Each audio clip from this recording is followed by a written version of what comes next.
morning mga kaibigan, tara samahan nyo naman ako at tayo ay mag-workout or exercise.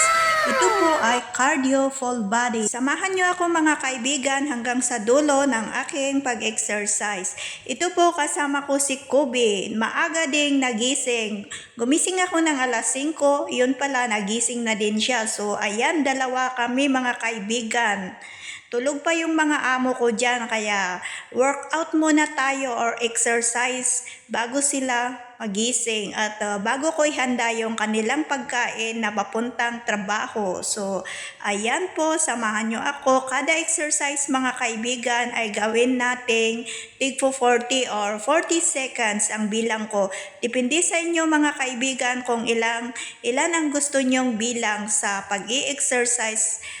So, ayan po, nasanay na kasi ako kasi almost 3 months na ginagawa ko ito, kaya ginawa ko ng 40 na bilang. Kasi nung una, nagsisimula pa lang ako, hanggang 20 lang ang kaya ko kasi lagi akong napapagod. So, ayan po, nasanay na, almost 3 months na kasi akong nagwo-workout. Kaya ayan, tara, samahan nyo ako mga kaibigan hanggang sa dulo.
Hanggang dito na lamang po mga kaibigan. Maraming salamat.